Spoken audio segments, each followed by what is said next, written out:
wọ́n ṣe bóṣù ló yọ. ẹgbẹ́ àwa yọ wọ́n ṣe bóṣù ló yọ. àṣẹ̀ṣẹ̀ dé oṣù abara tíntín. ẹgbẹ́ àwa yọ wọ́n ṣe bóṣù ló yọ. wọ́n ṣe bóṣù ló yọ. ẹgbẹ́ àwa yọ wọ́n ṣe bóṣù ló yọ. àṣẹ̀ṣẹ̀ dé oṣù abara tíntín. ẹgbẹ́ àwa yọ wọ́n ṣe bóṣù ló yọ.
Good evening, ladies and gentlemen.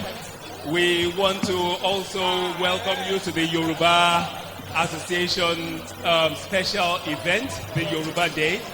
And our group is the Yoruba Cultural Group. Our group works very, very hard to make sure that we keep the culture going. Something that our children and our generations to come will be proud of. We want to show them, and also the Australian community, what Yoruba means culturally. We want to showcase our tradition and culture in songs and drama. And that's what we do as a group. So tonight we're going to show you some performance, some Yoruba traditional performances that depict our tradition. So join along with us as we take you along this journey. And also, while I say this, our group we're still new and we're trying to put things together. So if you want to support the group, you don't have to, you can spray us if you want, but if you want to support by any other means, you're welcome to either talk to myself, Mrs. Omidiora, Mrs. Ogutade, or the president. In any way you can support us, because we do need equipment. We need microphones that will attach to our shirts. This is very difficult to use. So we need equipment to help us along the journey. So if you want to help, please talk to us. Thank you very much, and sit down and relax while we go through the performance.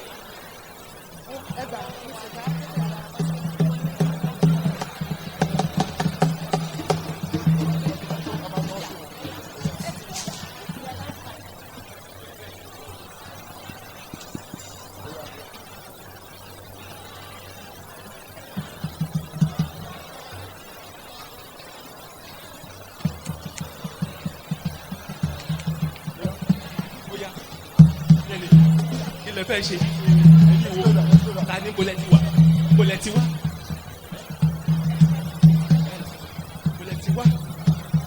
kí lẹ fẹ́ ṣe fún wa kò sí nǹkan tẹ́lẹ̀ fi wá ṣe ẹ̀yin irọ́ kò sí nǹkan tẹ́lẹ̀ fi wá ṣe kò sí tẹ́lẹ̀ fi wá ṣe.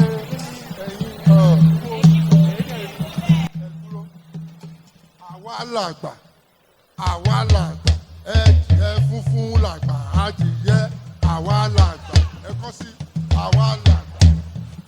àwa làgbà adìyẹ funfun làgbà ẹ̀dìyẹ àwa làgbà. àwa la fi ṣe bẹ́ẹ̀ni kan ṣe kọ́ńdú àwa la fi ṣe Àwa la fi ṣe. àwa la fi ṣe bẹ́ẹ̀ni kan ṣe kọ́ńdú àwa la fi ṣe mélèé ṣiṣẹ́ ẹyẹ alábàbàrà rẹ̀ wéèlè ṣiṣẹ́ ẹyẹ ẹ̀kọ́ sí wéèlè ṣiṣẹ́ ẹyẹ wéèlè ṣiṣẹ́ ẹyẹ labalábàbàrà rẹ̀ wéèlè ṣiṣẹ́ ẹyẹ. Àbánikọ́ndá ìkọ́kọ́ ò lè jòkúta àbánikọ́ndá. àbánikọ́ndá Àbánikọ́ndá ìkọ́kọ́ ò lè jòkúta àbánikọ́ndá.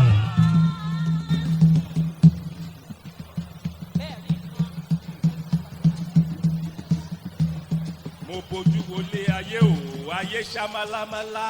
Mo máa bójú wọ̀run òkùnkùn ló ṣubú lẹ̀ o. Mo ní bójú. rẹ̀. Kí ni ìṣẹ̀lẹ̀ sí Yorùbá o, ọmọ aráyé?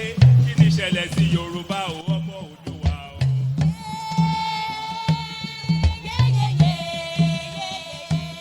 àwa máa ṣe wù ọ̀rọ̀ là ń bẹ Yorùbá ń ṣera wọn nítorí owó Yorùbá ń ṣera wọn lẹ́sẹ̀ nítorí iyì wọ́n gbẹ́bí fáláre wọ́n gbáre fẹ́lẹ́bí wọ́n kò lè kó wájà wọ́n tún polówó wọn mú ọgbọ́n tí wọ́n gbọ́ ló gbé wọn délé ọlá ọgbọ́n náà ló tún padà wá sí ré wọn mọ́lẹ̀ o àwọn tí wọ́n ti ń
ọmọ Yorùbá mo kí yín. Oòduà á gbè wá o. àṣẹ Ẹ rí bá ti ṣe ẹ̀rọ náà gbégbà. àṣẹ Àwọn àjòjò ní kó ilẹ̀ Yorùbá lẹ́rú o. Aboyúnlé abitibitire o. Àgbà aṣọ àlàbọ̀sùn àfipọ́mọ lára. àṣẹ Eku àmàké bí eku. àṣẹ o Ẹyẹ àmàké bí ẹyẹ. àṣẹ o. Ìfẹ́ ò dáyé ń pè ọ́ o. Àwọn ọmọdé kékeré ń pè ọ́ o. Ẹ̀yin ọmọ Yorùbá. Ẹ̀fọn alààyè ń pè ọ́ o. Àwọn ọmọ Kúwárà ń pè ọ́ o.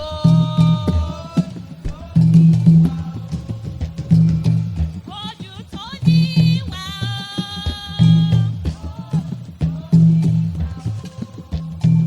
Ọmọ Ẹ̀gbá Aláké ń pè ọ́ o. Ẹ bá wa túnlẹ̀ wọ Yorùbá ṣe, ojú tó ní wá o. Ẹ̀yin ọmọ Yorùbá. Ẹ sọ̀rọ̀ ayé dọ̀kan. Ẹ̀yin Yorùbá. Ẹ ṣọ̀rọ̀ ayé bó ṣiṣẹ́ ọwọ́. Kí lẹ Yorùbá kó lè tura kó lè tùbà kó tún ṣe. Oòduà á gbè wá o. Àní ṣìṣe o. Àṣẹ, Àmọ́ lọ́rẹ́ a máa bọ̀ọ́rẹ́ ní o. àṣẹ. Àwọn ẹlọ́jà wọn á máa rí ṣe. àṣẹ, Àtàjèrè, àràjèrè. Bẹ́ẹ̀ ni Oòduà á gbè wá o. Ṣùgbọ́n ẹ ṣèrà yín lóṣùṣù ọwọ̀. àṣẹ, Ẹ má gbàgbé o. Ẹ ṣèrà yín lọ́kàn o. Awo lọ o. Awo lọ. Oòduà lọ.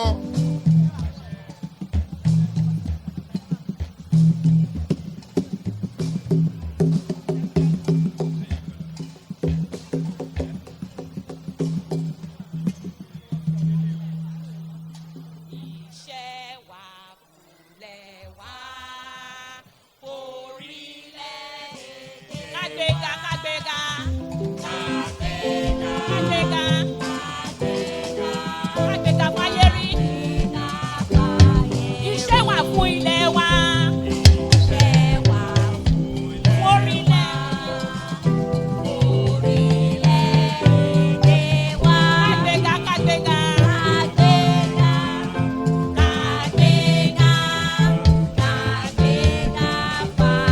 Ìgbàgbọ́ wa ni wípé bá a ti bẹ̀rù la bọ́ mọ́. Ká ṣiṣẹ́,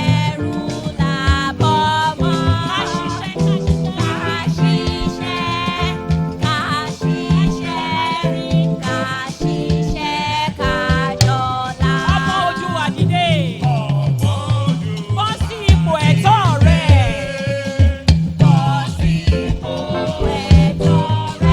Ìwọ ni ìmọ́lẹ̀ gbogbo adúláwọ̀. Ọmọ Yorùbá dìde. Bọ́ sí ipò ẹ̀tọ́ rẹ̀. Ìwọ ni ògo adúláwọ̀.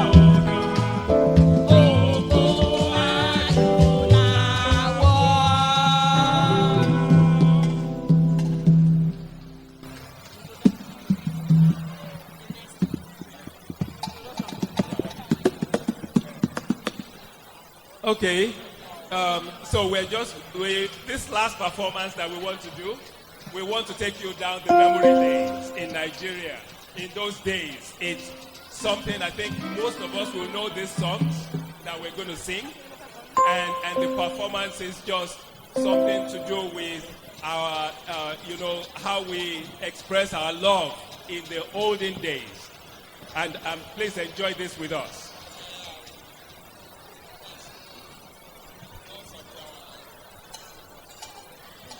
Àṣàkẹ́ o, mo ti fẹ́ máa lọ sóko nìyẹn. tí n bá ti kú olóko yẹn máa gbàbẹ̀ máa ya orí òkè mọ́sàn. all right. Lọ́hùn yẹn mo lọ já àwọn ọsàn kan lórí igi. ó dáa. tí màá mú wálé fún ẹ. ó dáa baálé mi. ó dáa. ó dáa. ẹ má pẹ́ ẹ má fojú mi sọ́nà o. rárá. ó dáa. Paka gbì. Paka gbì. Mo rántí ẹ olùfẹ́ mi. Àmọ́ bí ọjọ́ èyí fún ṣòwò. Kò sóríṣà tí ń ṣe bí ògùn alágbẹ̀dẹ. kárí ayé mi. Kò sọ́mọ náà, kò sọ́mọ náà, kò sọ́mọkùnrin tó lè dàbí rẹ̀ o, délé o. orí mi sì wú.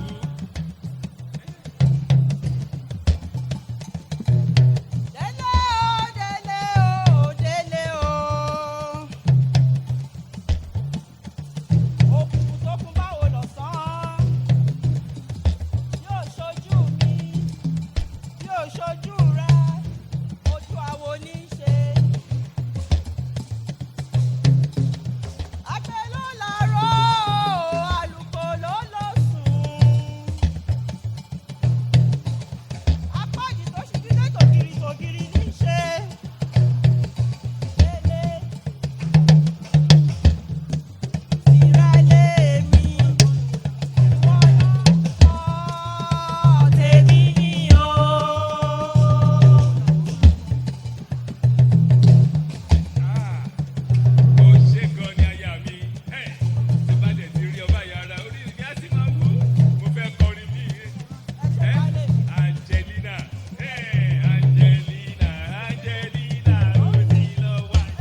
bèbè gbọ́kọ́ lọ́wọ́ mi.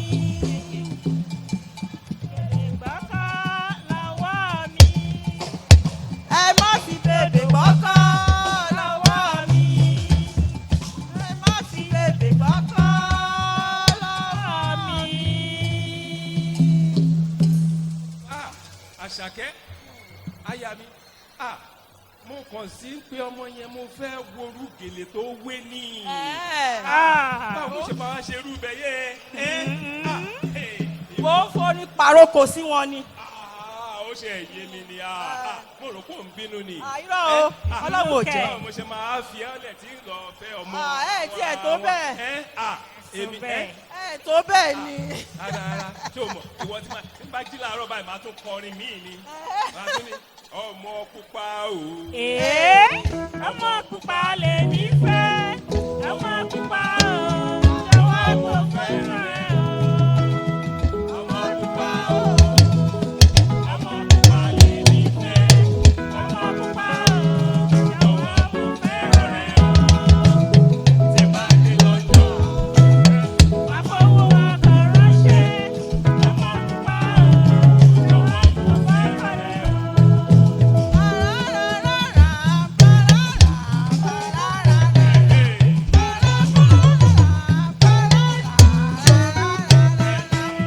ọmọ pupa o. ọmọ pupa lè ní fẹ́. ọmọ pupa o. ọmọ fẹ́ràn rẹ o. ọmọ pupa o. ọmọ pupa lè ní fẹ́. ọmọ pupa o. ọmọ fẹ́ràn rẹ o. tí bá dé lọ́jọ́. ọmọ pupa ọkọ̀ ránṣẹ́. ọmọ pupa o. jọ̀wọ́ mo fẹ́ràn rẹ o.